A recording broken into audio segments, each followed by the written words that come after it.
because I just ready to rock and roll with you guys.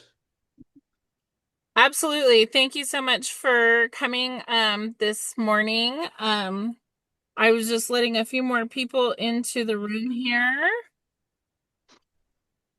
Good morning, everyone. Okay, so good morning. Welcome, everyone. We have Nick Colvill from Jurat Inc. here today. We are super excited for him to return back to us. As you guys know, he presented to Notary Academy back in 2021, 2022. And both Audra and I use the electronic journal. We think it is a fabulous tool for notaries. So if you are in a state that allows it, Nick is here to show us a demo and answer all of our questions today regarding the electronic journal. So, Nick, thank you so much for being here today. We really appreciate it. Gosh, my pleasure. I love being in front of everybody. And, when we first launched our product, I was in front of a lot more people more often. And then I've just been keeping my head down the past few years, really focusing on the product development and coming out of my cave a bit less frequently. And so it's nice to finally get back out, get in front of some people, and that way we can discuss things because there's constant changes. We're always making updates and changes. And most often, these are based on the feedback from our users, and they're, a net positive. But sometimes I don't feel like I'm able to explain everything properly to everybody, or people might have questions about how we're doing something or why we're doing something. And so it is nice to get back into an intimate environment like this. And I am very much a proponent of asking questions.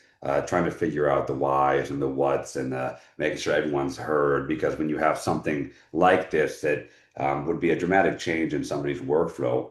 Of course, in my opinion, I'm biased, but it would be for the better. Still, it creates a scenario where you have a commitment to a product like this. And thus, I like to be able to get in front of you guys as often as I can. So, long-winded way of saying thanks for having me. Here I am.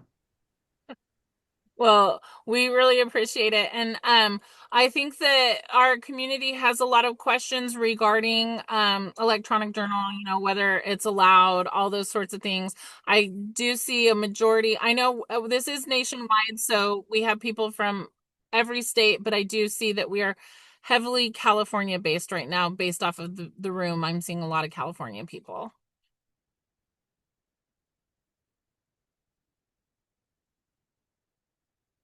Mm.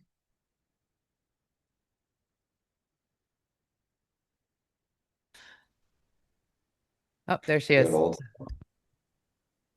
Sorry. Nick, Yep. yep, she's back. Awesome. Okay, I was just saying that we have everybody here nationwide, but we are more California based right now. I see the people in the room are more heavily California, but we do have people here from other states as well.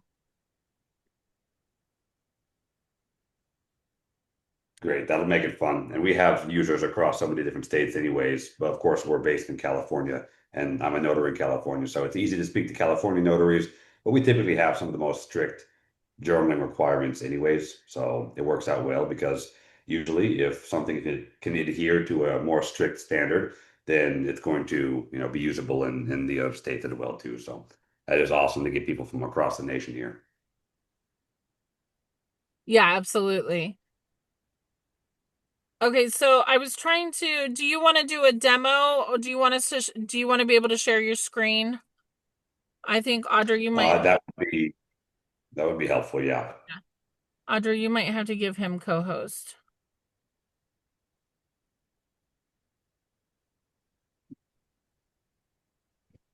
Done. Well, that was quick. Awesome. Okay, and now I can admit everybody, kick everybody out. I can mute anybody. This is great. You just gave me the power. All right. Nick, when you're finished, we do have some questions from some people that weren't able to attend as well. So when we get to Great. that point, just a couple of them, but I want to make sure that we get those for them too.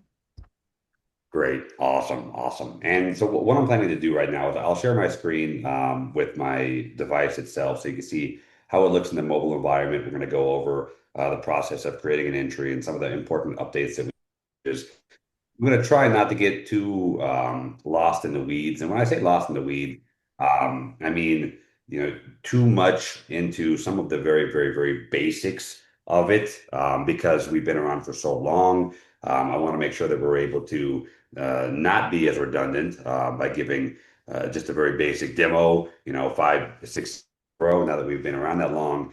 I want to make sure that I can show you guys what's new as well, get everybody comfortable with that. And the questions, I want the questions. So make sure that you drop them in the comments. I'll see if I can answer them as we go. And that way, sometimes we have a question that pops up that's specific on what I'm showcasing. And I hate feeling like that's being passed up and missing the opportunity to address it while it's right there. So throw the comments in there or the questions. I'll be able to answer those as well too. But otherwise, Kimberly and team, if not, I'll just start sharing my screen and we'll start rocking and rolling. Yeah, let's go for it. Awesome. Okay, so we have my phone right here. Can we see my phone screen, guys? Yes. Awesome, awesome, perfect. So this is the homepage now from the Notary eJournal. So again, big picture, this is a digital replacement for your Notary journal. Most states have laws requiring us as a notary public to journal, so, but it would still be considered, of course, a best practice to do so. So our goal here with this product is to just provide the best option available on the market. And we believe this digital product is better than any other digital product on the market, but also better than the tangible products as well too, because we give you so many features, so much insight into the data, et cetera. So big picture, you land right here and you have a few different options for what you can do.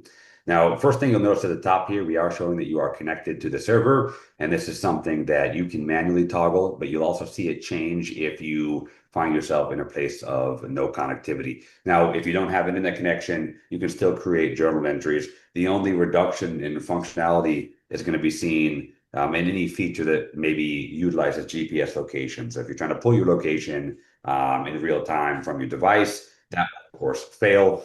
Or if you need any other connectivity for a feature, but everything else is built in, and so you don't really have to worry about accessing the server in real time for a great number of the features required to create a journal entry. So point being, if you're in a position where you don't have internet connection, you will be fine, so long as you were logged in prior, right? So if you were not logged into the application prior and you went into an area where you had no connectivity, you tried to open up the application, well, of course, you're not authenticated with the servers in the first place, so you're not going to be able to access it. You can't log in if you're not connected to the internet in that sense. But we don't boot you from the application as well too. So it's not like we force you to input your password every single time. You choose to do that if you'd like, but we don't force that upon you. So if you do find yourself, most users, when they find themselves without internet connection, they just open up the app. It's going to look like this, and it's going to function pretty much normally, which makes it pretty easy. So we have create a new journal entry right here. We have drafts, we have viewing the saved entries, and then we have any pending uploads. Now, you won't have very many pending uploads because typically they upload right when you finish with them. But if you were to try to upload it when you were offline, that's when you would have this pending upload. Once you reconnected to the internet, you would have to upload it to the server, so it was good. So when you view your saved entries, now you're going to see a lot of, dummy data, a lot of test data. This is my test account, so it just has a whole bunch of random stuff because we're constantly testing things. So, don't judge me for some of the things that don't look like they're legitimate, like some of these names here. But this is essentially what it looks like when you're looking at your journal view. Now, one thing I want to point out is that you cannot delete the entry once it's saved and finalized. And that's because there's laws in place that prevent that from happening, right? They don't allow you to, either it's tamper proof or tamper evident.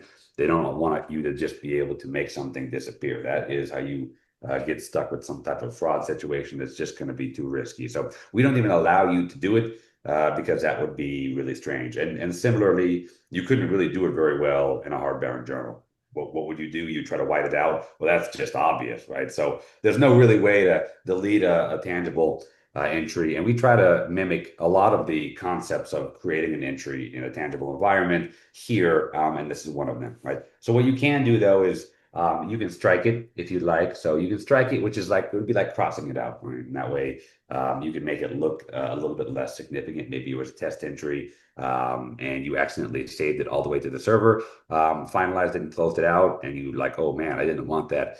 Oh, here's a solution there. You can strike it. Now you can always delete a draft, which is great. So long as it's a draft, you can delete it. You're going to be good to go. But everything you see in this list right here, it's going to be you can't delete it. You can search for your entries, which makes it super easy. You can search by name. Usually that's the only way you're going to search for something if you have the principal name or whatever signer's name, and you're going to want to go ahead and search for that. And you could also initiate the creation process right here as well too. So we'll go back home.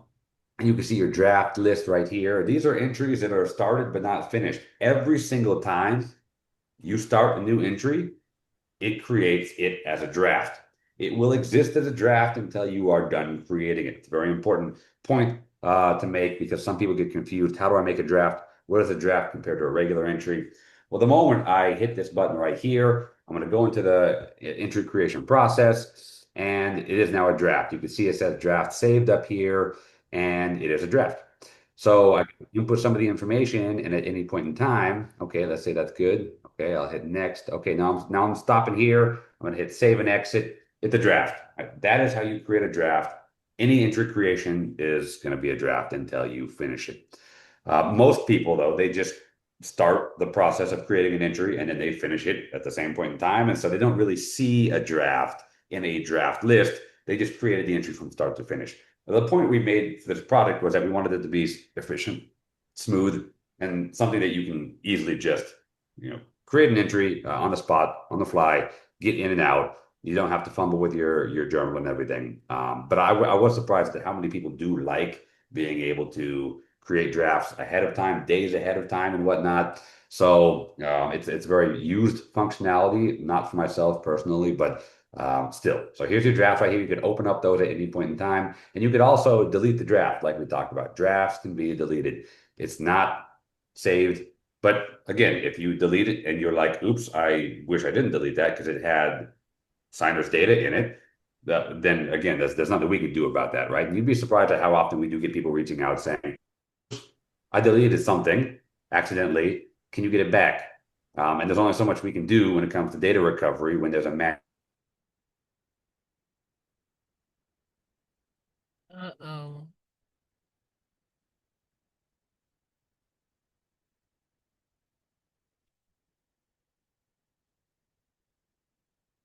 And then they just forget to save it to the server.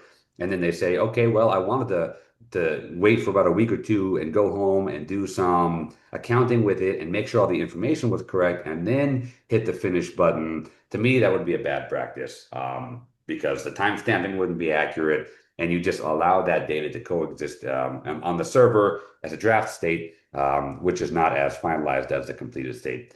But keep in mind, though, this is synced to the server. The moment you start that draft, it's synced to the server. I can go online now to the website at app.juratinc.com. I could log into my web app and finish it from there. I could log into a different device at this point, finish it from there. I can go to Android because we have Android and iOS.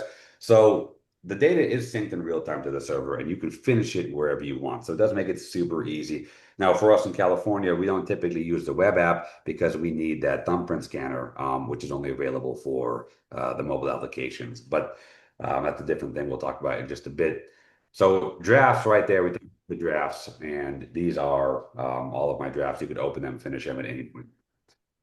Then we have, creating an entry, and then we have the pending uploads. But we'll take a look at the options right here for the settings because there are some things you can do ahead of time to get yourself set up. Everybody has a few of these things here. Document libraries, master newest one I'm going to talk to you guys about.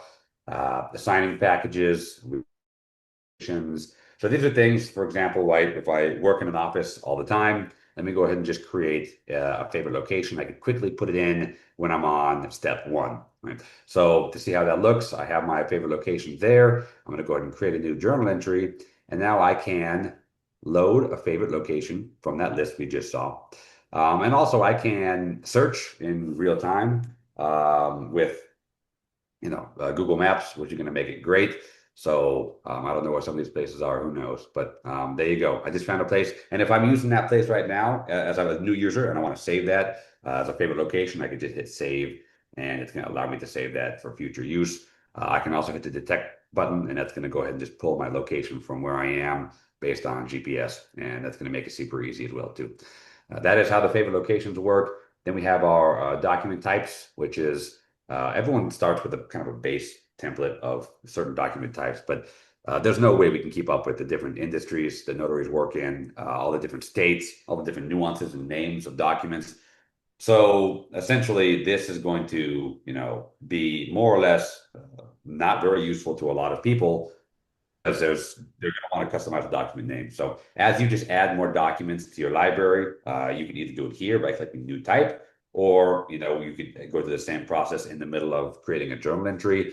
Then that's going to be permanently saved forever in your document library for future use. And then from there, it's just super easy to use. You could favorite them as well too by starring them, and that way you could sort by favorites for your document types, the most often ones that you see and notarize, for example. That's going to make it super easy.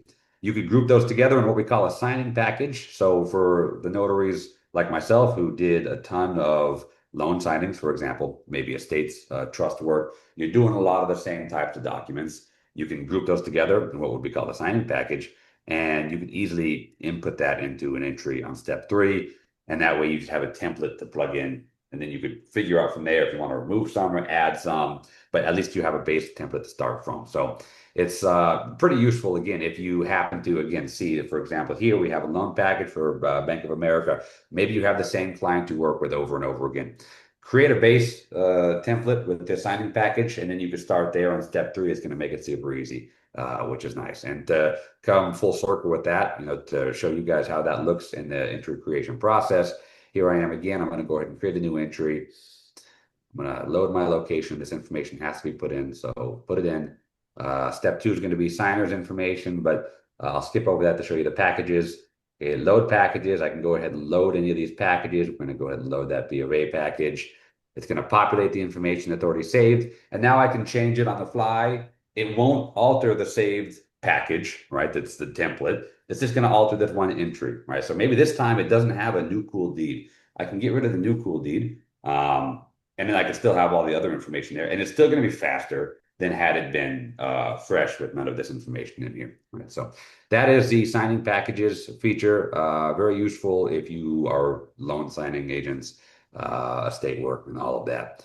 I think the biggest thing here, now we do have things like the practice module. You can create entries without saving them to the server. That's relatively new, and that way people can tinker around with it and go through the entire experience without having to worry about accidentally saving an entry that they don't want. The oath and affirmation scripts for people who do perform jurats and oaths and whatnot. They can just edit this script and they can have it on the fly. Super easy for them to, recite with the signer. So just trying to make this as useful as possible for people. But then here, now this is where we have the master client list. This is a very complicated, intricate concept. I'm going to do my best to get the big picture to you guys. Because this rolled out just a few months ago. And up until that point, every entry you created, if you looked at adding a signer to that entry, well, that signer was, of course, sole and separate every single time you used that signer or you created the entry with that signer. So let's say you are somebody who is employed and you just do in-office notarizations for the same boss all the time. That wasn't my situation, but it is for a lot of people. So if that's the case, then you might have Bob Dylan. He's your boss. Bob Dylan, you put him in entry number 1, and then you go to notarize him again. You're adding Bob Dylan again in the second entry. Then the next week you notarize Bob Dylan again. Now, the way the data looks on the back end, there's a million Bob Dylans in your notary journal, right? Because there's no correlation there. So one of the biggest changes we made over the past year and a half of development was restructuring the entire data model to allow a cohesive data collection to happen between clients that you are reusing over and over again. So what we have now is a master client list. Now, every time you create an entry and you add a signer into your entry, that person is now part of your master client list. You'll always see them immediately in here once you go to the master client list. And the goal here, what we're doing is we're giving you more insight into the data than you ever had before. You can see how often you use this person, and this is going to show you where we're taking the product, right? With an overall ability to have insight into that data, what type of documents they notarize the most, how often, how many fees you're charging this one person. It makes it super easy. For a lot of people, you're going to see something like this when you first go into the master client list. Like say you've been with us for a long time, have notarized the same person multiple times. What you're going to see is you're going to see that, okay, there are potential duplicates. So take a look at this here. It says potential duplicates for this person. Well, that's me, and this is my test journal. So it's going to make it super easy to showcase this. But we're going to show you how many times we think that person has been there. And we are verifying in the back end based on, first name, middle name, last name, and some ID information. We're trying to show you these are potential duplicates. We're not going to merge the data for you, but you can if you like. So in this case, let's say I want to go ahead and complete the merge. I'm going to select the parent record, right? And they're all going to be the same because they are all the same person, but I want to make sure. Great. And this is the identification that's matched with that person, right? Some of them might be a little bit different. Most of them, if you're doing the same driver's license over and over again, it will be the same. So you would probably just select the same driver's license from that person, verify that they are all actually that person that you want to merge, and then you would complete that merge. Now, all of that data is going to be, yeah, we ask you a lot, right? We want to make sure that you want to do that merge because you can't unmerge that data. But once you do that, you're able to take Bob Dylan, your boss, and now you could have all of Bob Dylan's information in one place, which is really nice. I think more importantly, we're able to use Bob Dylan on the fly. And more importantly, we're able to utilize some of Bob Dylan's information on the fly, which is going to be even better. So let me show you how that works. All right. Go into an entry. I'm going to go ahead and just go into one of the drafts. And this is one of my problems with the test account is make too many drafts and then I end up bogging down the server with my overburdened account with all this test data. So I'll use this one again here. And what we have is going back to step 2 to add a signer or a document witness. Now, document witnesses, some people don't do them very often in their states. Some people all the time. I never really did document witnesses, but you can do that right here. Now, let's say we can add a signer. Now, this is part of the new branch that we've pushed out recently, which is changing the experience. Usually, you would just hit add signer. It would be like add new signer button, and you would see this pop up right here. You could put the signer's information. How are you going to identify the person, right? Is it going to be a tangible ID, which is most common? Is it going to be credible witnesses or personally known? Now we have a branch right here, right? Add an existing client as a signer. Now, this is going to be pulling somebody from our master client list, like our boss, Bob Dylan. So in this case, I'm going to go ahead and do that to show you guys how that works. We're going to go ahead and use this person right here. This is the person I want to reuse again. They have 160 journal entries in my journal, so clearly I do them a lot. Let me go ahead and just add that person. Now, how am I identifying that person? We have to ask you again because chances are you're a notary who is identifying that person again. Now, this is, if I step back for just a moment, this is one of the things that we always are very cautious with. Making sure that we use this technology to give you a better set of tools in the field, but not enabling you to no longer do your job or forget how to do your job, right? Your job is going to be to appear that person, even if it's your boss who's tired of handing you over that ID every single time. Guess what, boss? That's what you hired me for, so got to do it, right? So in this case, we're going to be asking again, how do you want to identify Nick? Okay, I'm going to go ahead and do identification. And the great thing is, again, we have the ID information saved. So that is cool. I can hit ID, and I'm going to pull up the identification options. We can have one of each ID type saved to somebody. That means one driver's license. We can have one passport saved to that person, one state ID saved to that person. You cannot have two state IDs saved to one single person or two passports. We don't want it to get sticky. We don't want it to get really messy, right? So one of each type. So Nick here only has one driver's license. I'm going to go ahead and click on that, or I can manually enter a new one. I'm going to click on the saved one right here, and that's going to pull that information and it's going to put it into the system in real time, which is great. So again, taking a step back, what are we going to do? Make it easy to reuse information, but still force you to do your job with a notary. So here we go with the prompt that everyone's going to say, well, you create too many buttons for me to click. Yeah, I know. Better that than get sued somewhere down the line. Somebody is going to get in trouble because they just said, well, the application let me just put that information in. So I didn't know I had to see it again. Well, then you didn't read your notary journal handbook or your handbook in general.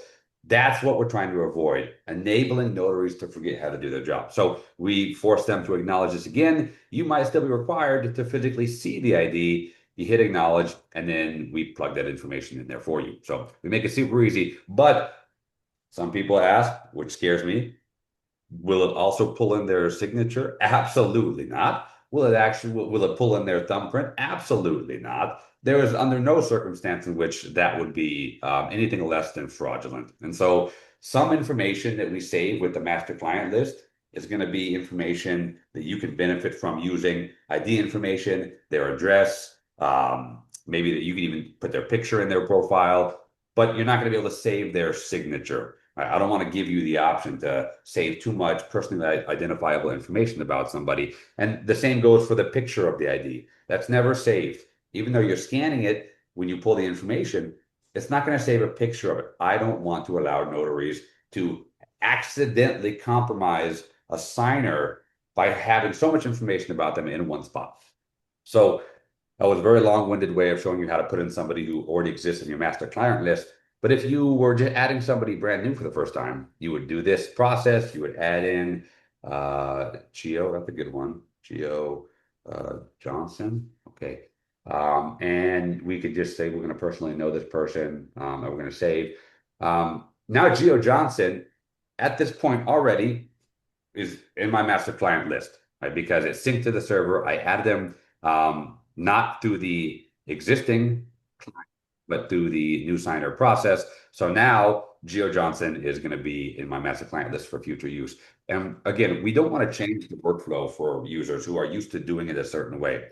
So for example, what I don't want, this was something I was very worried about, I still am, I don't want people to think that in order for them to create an entry, they first must go into the master client list, create that signer in the master client list, and then they can use that client on step two, like we just saw, by accessing the master client list and pulling them in.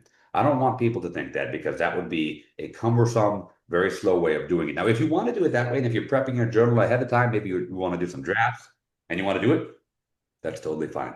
But the fastest way to do it is to just create a new entry while you're there in front of the person who you're seeing for the first time, get to step two, add their ID, and then they're going to be saved automatically to your master client list. Right? That is the fastest way to do it. That's going to be how I recommend doing it all the time. So that process that we just witnessed for adding a client as a signer is the same thing you can do for adding a document witness. People can be used in multiple different capacities. That helps you see again where we're taking the product and the features we're trying to build out for everybody. It's not called the master signer list.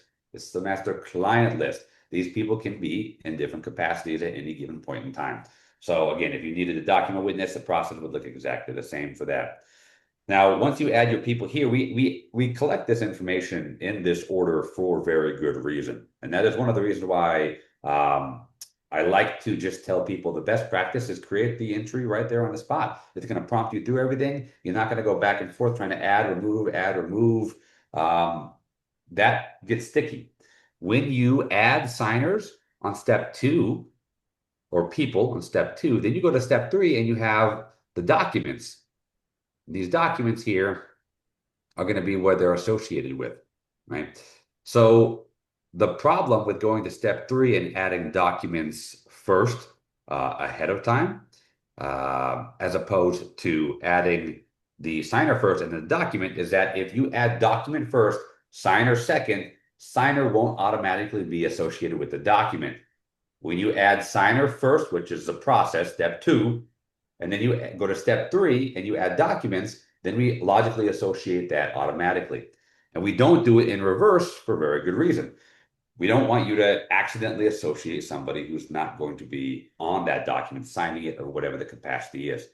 So now that I have both of my signers added, I can go ahead and add additional documents if I wanted, right? And you can see down here, they're automatically associated with it because they're already in the entry on step two. Whereas I first added that signing package to show you guys how it went. And then I went and I added Nick Stephen Colvill from my master signer list. And so you can see here the process for data entry. Just go in order. Step one, step two, step three. Makes it super easy. Now, one thing you want to be careful of too, if you're creating drafts ahead of time, and again, a lot of people do it, but I have had people accidentally or intentionally remove a signer here and then add them again, but then they added them again, so they weren't associated with the document here by default. And then they wondered what happened to that information? Where did it go? Right? Because you went and you changed a connection between data. Right? Step two, you're adding signers, you're adding document witnesses. Step three, you add documents that are going to be associated to those people. So if you start to go back and forth and you start to add and move and add and remove, and then you don't double check your work, you run into the situation where you might find yourself not associating everything that should be associated to all document witnesses and signers. So I know that's a lot I just threw at you guys. The simple takeaway is just add your signers on step two, go to step three, add your documents. And if you go back and forth, that's fine, but just make sure you scroll down and look at the documents and make sure that somebody is there that's supposed to be there, right? We allow you to uncheck people and check people because have a title only spouse. You might have somebody who's a part of that signing, but not on every single document. So this is very common for loan signings. Again, you might have only one person who's on the loan, but of course they're married or they're in a trust, right? But you're not having one trustee sign all of the trust documentation, or one signer is not going to be signing anything related to the loan. They were only on the deed and whatever that might be, right? So in those situations, you would add them still both on step two. And then when you go to step three, you would just make sure that you unselect the person who's not on that document, right? So getting your head around that is super important because a lot of people, it just takes them a second to realize, okay, I get it. I get it. So for example, if you had in a loan signing, if you had two signature name affidavits, you would have one for each person, right? So a signature name affidavit is going to be one for each person. Most of the time, they're all signing the same document, but now you have one signature name affidavit for one signature name affidavit for two. So what you would do is you would make sure that you add that. We're just going to go with this document. We're going to call it the compliance agreement. I'm going to add two. I'm going to add two of those. And then I'm going to go ahead and make sure I go down, uncheck one person from one of them, leave them on the other one, and then uncheck the other person from this one, make sure they're checked on this one, right? So that's how the process works, making sure that you just connect the dots with who's on your signer list, and then what documents did you add, and are they all signing the same documents? Okay, most often they are, but I just don't want people to get confused and think that we can do some magic and recognize that somebody wasn't signing one of the 10 documents in that set that you were doing. Right, so it's just a logical association of data from signer forward to the document. Now you could always from here add all the fees, custom fees. We have a whole bunch of different types here that you can add in. These are relatively new as well. And then you could also add notes. This is general notes. And then you have document notes for each single document. Now, some people have said, can you just do the math for us? If my state says I can charge $15 per signature on a document, why can't you just calculate the fee based on that? We really don't want to do any automation on your behalf, right? That is sticky. That is nasty. That opens the door for liability across the board for everybody. If, especially with something for your legal obligation to notate in your journal, such as a fee, if we just did the math for you and we just assumed it was going to be X amount per document, you added 5 documents, and then X amount per signer, did the math for you, and you computed the fee, and then you get your journal audited, and they say, where did you get this fee value from? And you're like, well, my nifty, cool application did it for me. Well, that's not the answer you want to give, and nor is that a suitable answer at all. And that's going to just be really tricky for everybody involved because we don't know where that number came from, right? So we don't do that math for you. We don't provide that type of functionality. I would find that to be, something that would be a bit irresponsible. Although so many people ask for it all the time, I'm trying to find a way to make some sort of simple logistical solution possible. I don't have anything yet in place. So if you wanted to try to put a per document fee in, you can put it in the notes. If you wanted to put a document date in, you can put it in the notes. Now, that's another one I'm thinking about putting in the near future, is adding a document date section. I guess the interesting thing for me is, as a notary, I'm most often, if not always, notarizing a document that is dated for the same day. Rarely do I see a situation in which that's not the case. And so if that was the case, it's not very often. So do I need to change the entire product to fit something that would only benefit 3% of our users? That's where my mind's at with that, right? So just so you can kind of see how that goes. But here we go. We have step 3 is done now. We added the documents, we added the fees, we added the notes. Now we're going to go to the part where we finish it up, which is going to be the easiest part. Let me see what I did wrong here. Let's see all this messing around. Oops, there we go. So thank goodness I had that check in place, right? We did not let you move forward with an empty document with no signers. That was awesome. So let me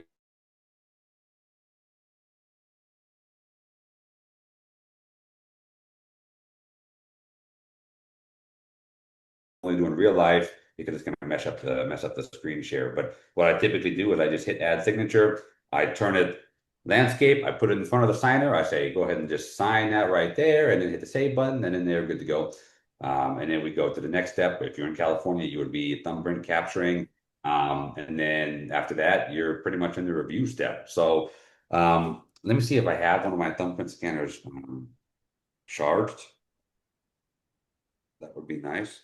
A bunch sitting here, but I don't know if any of them are actually charged. So this process here we go. Awesome. Is California is our requirement. Some other states we have notaries who do it, which is great because it could be considered the best practice for certain documents. So in California, we have the technology makes us California compliant, the only California compliant notary eJournal on the market, because we developed the technology to integrate this with our product. And any other product that says they're compliant in California, they don't have this in place. Trying to say I'm biased, don't use them. What they're telling you to do is what they told me to do.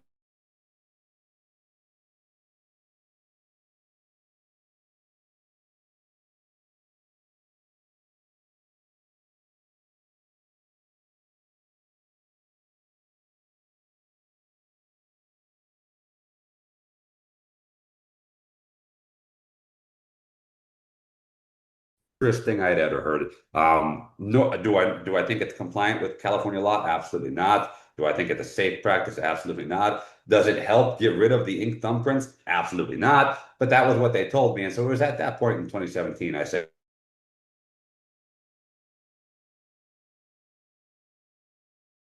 with the digital thumbprint capture, I'm going, it's sending the data from the thumbprint scanner, the data in the form of packets. Over here, we have a beautiful thumbprint, and then I hit the save, and we're locked and loaded to go. So you only capture.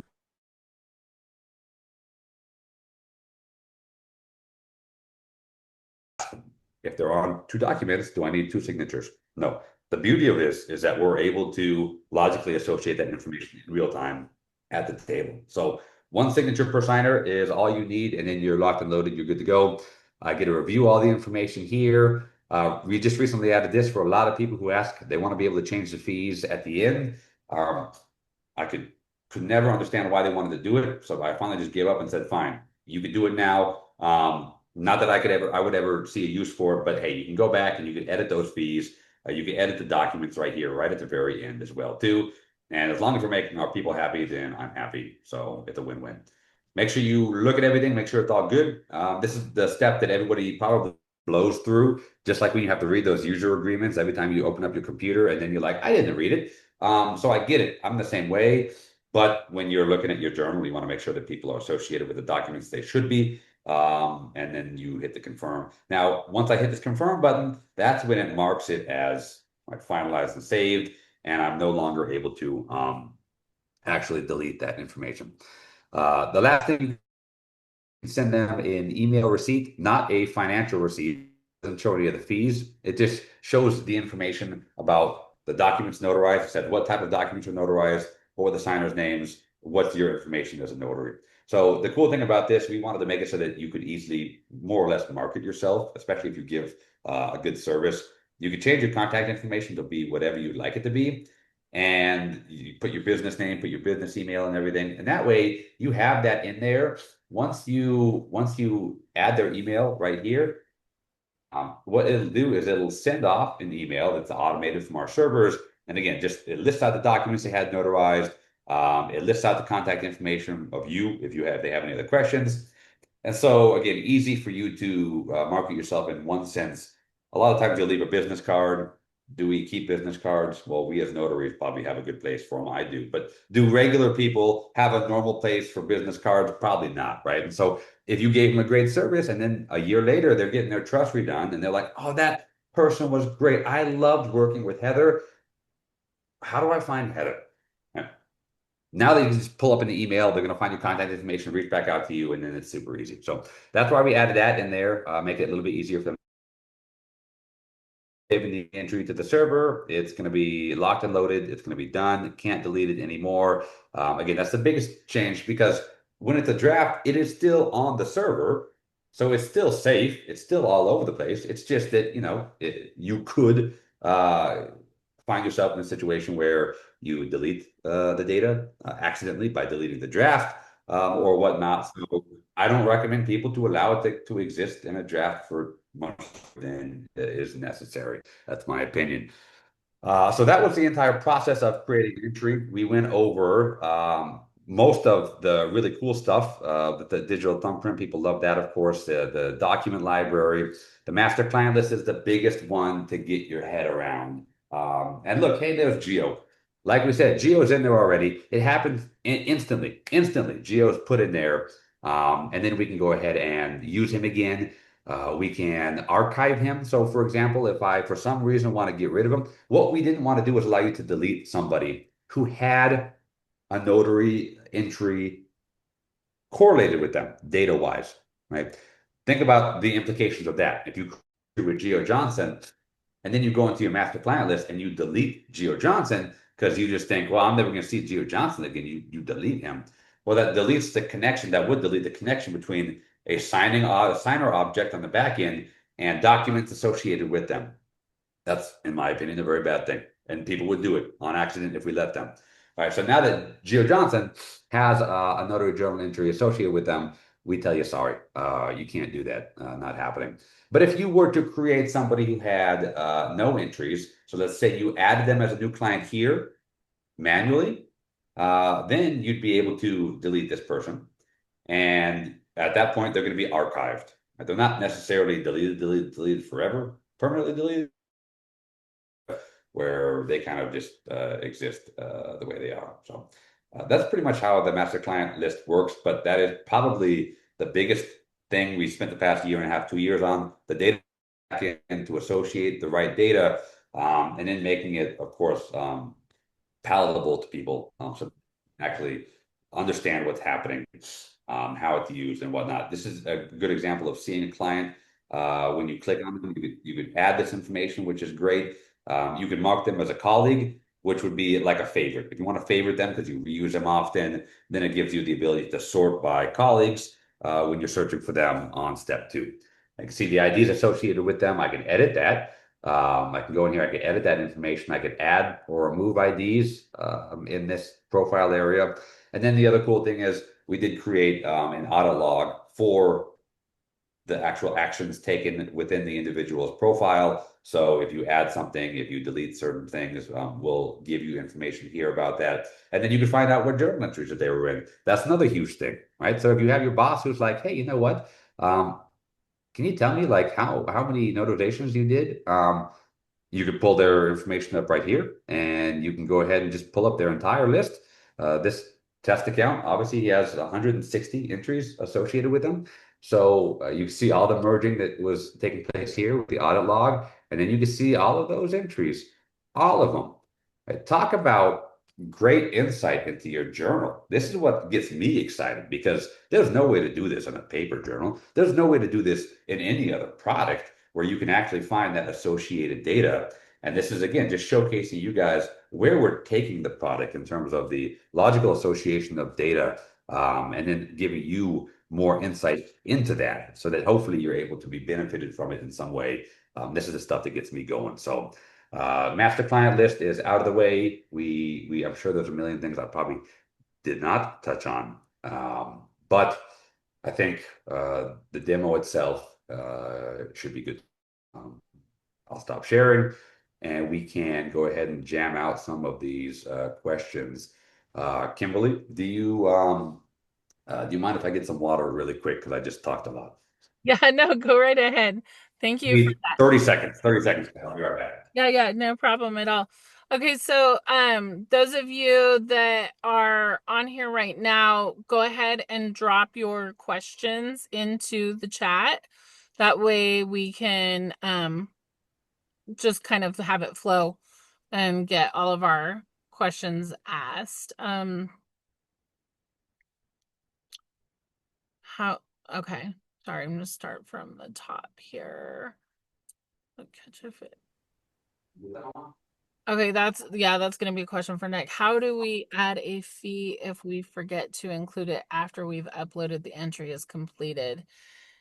Yeah, and Audra answered that. You can't add or adjust fees after you've completed it, but you can go back and add notes if you have to. Bingo. That is correct. I just heard the tail end of that one. So once it's Nick, locked in and completed, yeah. you can't edit that data, but you can add notes. The notes fields are always something that you can adjust at any point in time, but it goes back to those data tampering laws. If you were allowed to just change some of that post entry, we run into risk. Now, but think about what that costs people to do because we're humans. So sometimes the answer is, well, then I'll just keep it as a draft longer because I can edit the draft as long as I want, right? Ha ha. Well, again, then that just puts you in that situation where you have that information existing as a draft longer than I would recommend. And who knows what's going to happen at that point to that information. It's not as secure in its final form as it would be if it was saved and finished. So sure, you could theoretically get around it that way, but not my recommendation.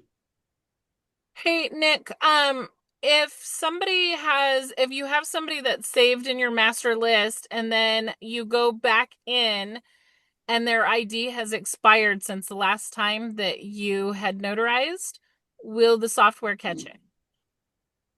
Well, we have flags in place, alerts that will tell you if an ID is expired. And that would be on the ID entry screen. It'll tell you if anything past the expiration date has a little yellow warning. But we wouldn't prevent you from moving forward altogether. We would alert you to it, but we wouldn't prevent you from moving forward. Situation in which, an expired ID is utilized by a notary under certain circumstances. So we don't hard stop you, but we definitely tell you and we definitely show you that yes, absolutely. There's an issue with it. Okay, so is there a time frame in which a draft can remain, or will it eventually disappear? No, no. So the draft, you can exist as a draft, it'll be around forever. You can have it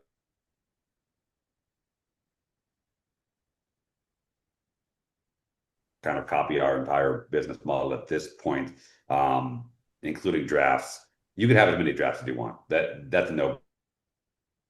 Again, it wasn't like when I used to do my journaling, like this was me, the night before my work day, and you would just try to prep as much as you can. And I think again, a few issues arise, which is, are you even allowed to do that? Does your law require you to be creating the entry contemporaneously with the notarial act? Because if so, then you probably shouldn't be prepping your journal ahead of time. Or how prepped can you prep a journal by law, depending on what state you're in?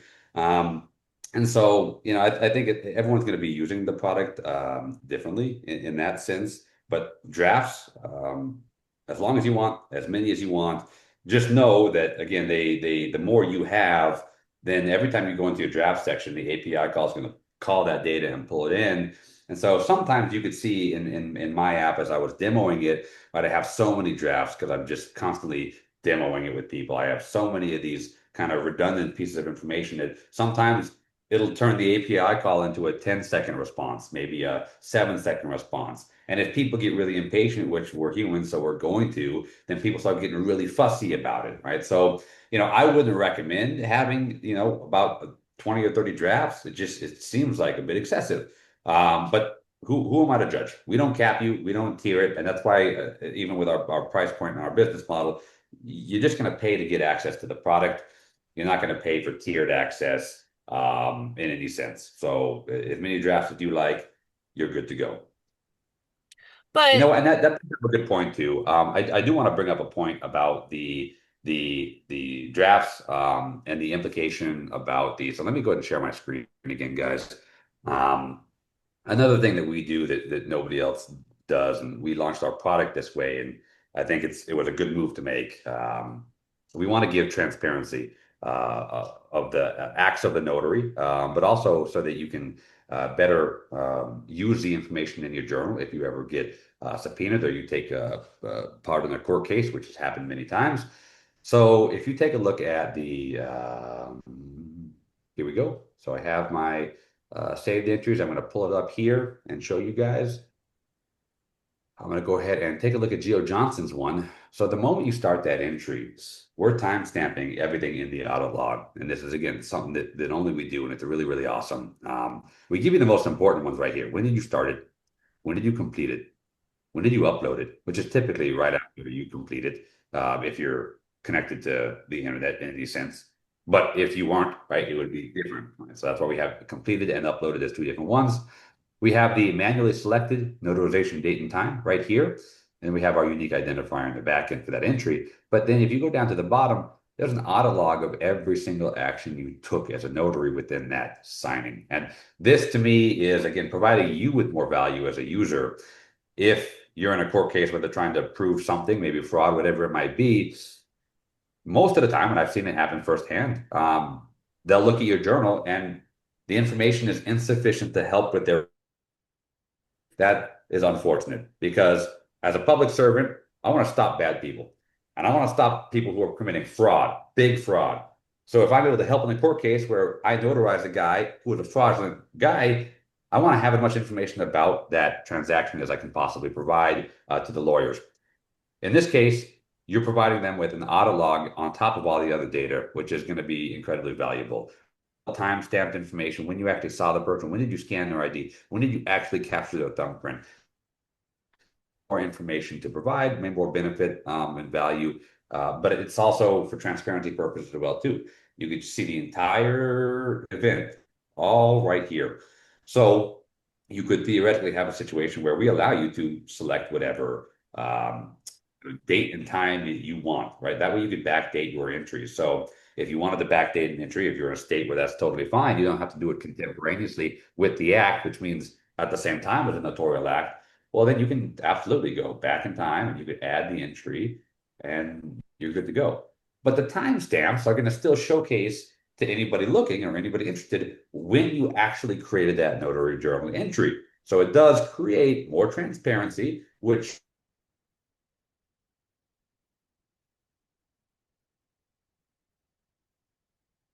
way more insight into the entire thing with the audit log. Every time I'm doing something, it's going to be go ahead and track that for us, which is great. I love it. I think it's cool. But I think I didn't touch on that, so I think it was worth mentioning on the conversation we were just having. okay, Nick, so can Eva's asking that she's seen on Notary Assist webpage that they can connect to Jurat Inc. Is that possible to merge the two to work together? Unless you're from the future, not yet. Okay. But we are working with Sue and Greg on this integration, and it's going to be really fun. For anybody who uses both products, it's going to be very beneficial. So that development is currently in the works. It is confirmed. It is going to happen. Can I give you a date? No, unfortunately, because that's just how things go. I'll give you a date and it'll be a different date, and then I'll be kicking rocks. So, but that is something we're very excited about, and we love. They're great. The product's great. And building a cohesive environment between the two, I think, is a no-brainer. I think that's where they They do a great job at providing the accounting software for notaries, and we're sold and separate in what we do. A lot of people ask us to develop features that would put it in the direction of being an accounting software for notaries, like Notary Assist. That's not what our product is, nor is that the goal. We don't want to have to worry about that. And I think that's something that Notary Gadget has tried to do. I don't think they're very successful at it, but I think for them, there's a lot of users who use Notary Gadget, right? And it does the accounting software, and then they have an in-house little journal solution. Is it compliant in California? Of course not, right? But and is it nearly as sophisticated as ours? Of course not. But they're trying to just provide as much as they can in-house to their users. I don't blame them, but there's quite often we talk to our users in these sessions, and they'll ask for things that I intentionally don't want to give them for one reason or the other. And one of the major reasons is, again, I don't want to have to compete with them in the way their product works because it's a completely different type of product. We have a digital notary journal. A lot of people think it helps them facilitate RONs as well too. No, it doesn't, right? It is a replacement for your hardbound journal, and that is it. That answered your question. It is coming. It is going to be awesome. That connection between Notary Assist and us, it's just not here yet. Okay, cool. So that's something that's in the pipeline. That'll be interesting for, I know we have a lot of people that use Notary Assist, so it'll be cool to have the collaboration. Does it matter the age of the device that you use for this app? So if somebody has a mini iPad that's like 4 to 5 years old, would they be able to use that device for this journal? Depending on the iOS supported by it, I would just try to download it and see if it functions. You'd be surprised at how many devices we support based on the age of the operating system. But I can't guarantee everything, nor can I guarantee performance. I think the biggest thing that you need to be considerate of if you're in California would be a lot of times the Bluetooth modules within the devices themselves, they age out quicker than the operating system. And so then they run into issues with the Bluetooth device not connecting the way it normally would. And that's a device thing. That's an age of the device thing, but it's not an OS related thing. It's not iOS, right? So that would be the biggest thing to take a look at, is what operating system, how old is the operating system, and just try to download the app and tinker around with it and see how it goes. Okay, so the next question is will the bulk journal export feature work? What is the turnaround time after emailing request for a bulk export? So that's been in the works for a while, longer than I wanted it to, because it got sidelined by the master client list that we have out now. So by the end of the year, at the latest, is when that's going to be coming out for bulk exporting. And it's what we previously offered was like a month-to-month bulk export option. You can go in there and you can just say, I want December of 2024. We would generate the report. And it was very it wasn't what I envisioned for bulk exporting. You can always export a single entry at any given point in time by just viewing it on the web page and then hitting export entry. But the bulk exports that should be coming by the end of the year. Regarding the time frame, if you email the request, email it again.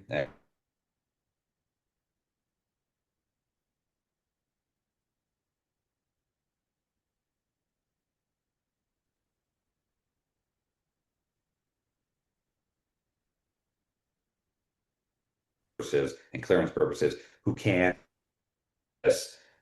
journal information. So a lot of these requests, I then have to put that request in front of the right team member, and then it's on his plate to do because he might be the only one that has a clearance for this one specific task. So send an email again. I'll go ahead and poke around today if you already did, and we should be able to get that by next week. So the fact that I'm having to do it manually is motivating me to get the team to finish the entire build out faster. And that way I don't have to do it like this anymore.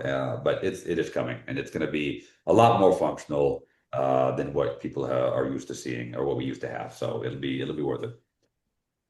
Awesome. Okay, so is there a signature pad available for purchase, or are we handing over our device we use to access the program for clients to sign? That's correct. You just hand it over. again, I'll click add signature. I'll just put a landscape. I'll put it in front of them. I'll tell them to sign stylus or finger, and that's it. We've looked many times over the years at adding an external compatibility with a device, and it's one of those things where the moment you open the door to reliance on external hardware, the moment you just open a door to an absolute headache. This already is something that we're constantly making sure that connection is up to date, secure, working the way it's supposed to.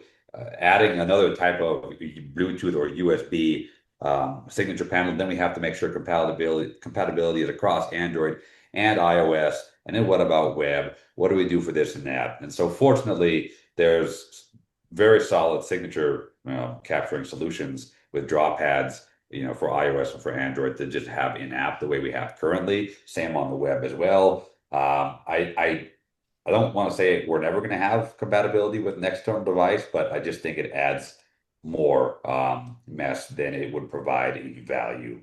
So at this point, I don't see it. Okay. So if using a secondary device, what has worked well for others? A phone, a tablet, or laptop? Well, I guess the question, well, I need to figure out what do we mean with secondary device? That's an interesting question. I guess if I look at what devices are most used, iOS is the most used, and iPhones are the most used. But we do have a lot of people who like to carry around a dedicated tablet with them. At any given point, they could just pull out the tablet, and then they could have that right there. I like the point was for it to be portable, so just my phone with me. I don't have to carry anything else. That was part of why I developed the product, and so I'd like to just keep it on the phone. But I guess a backup device would be anything similar to the primary device that you're using.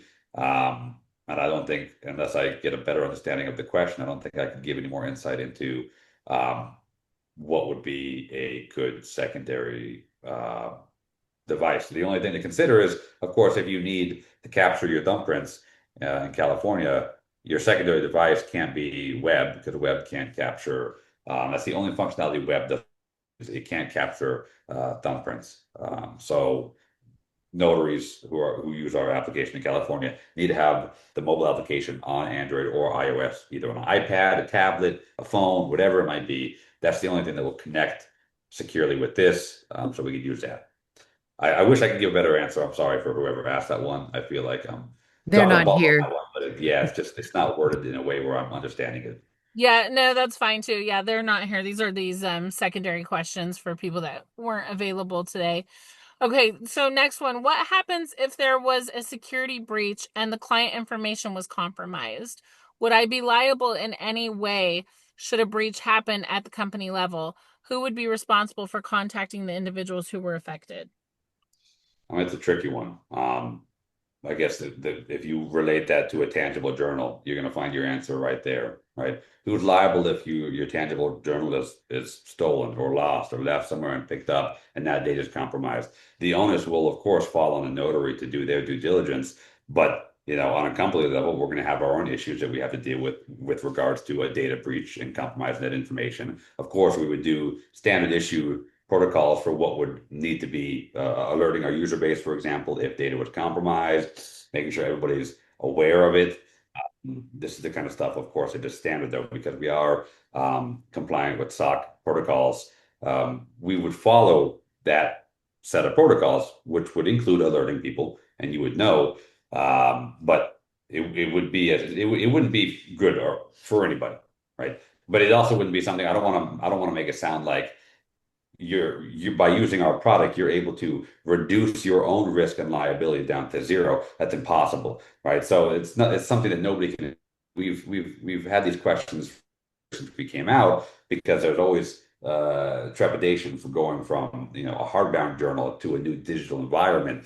But again, if you relate the scenarios to a tangible journal, you're going to find that a lot of the answers are the same, right? So who would be responsible if you left your hardbound journal somewhere? You would have to be able to figure out the situation there. Now, fortunately, it's a little different here in that you can't accidentally leave an eJournal anywhere, right? So that's not something where you're actually you're reducing risk in one area, but you're also introducing similar risk elsewhere because now it's in a digital environment. But you're not going to accidentally leave your tablet that has multiple forms of authentication required for you to get into it, right? Maybe your passcode to get in, and then they have to open up the application and enter the passcode there, right? So is that really going to happen? Is somebody really going to be looking for that data and they're going to get in that easily? Probably not, unless you have very, very reduced, restrictions to enter into your digital device. Um, so again, reducing risk in one area, but it's going to be increased because in another area because you have data that's digital now. So I wish it was as easy as saying our product takes 100% liability. You're safe forever, 100%. That would be the most irresponsible thing for me to say as a company owner.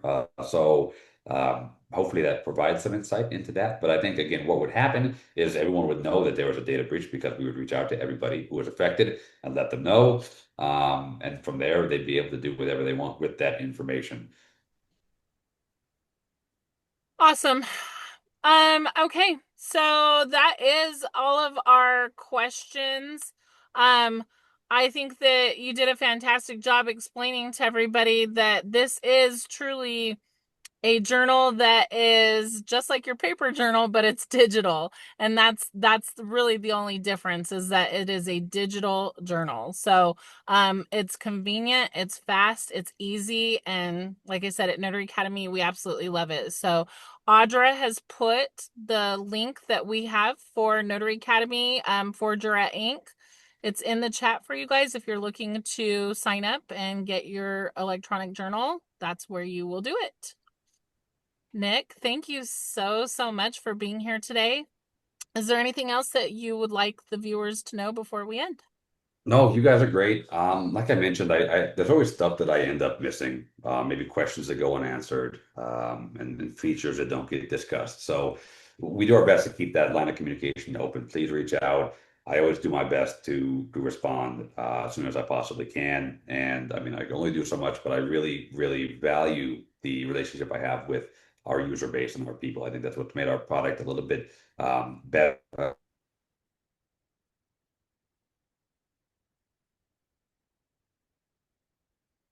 Mind, reach out to us, let us know how we're doing. I like hearing about what you guys hate. That way I can figure out why. And especially because I'm only one notary.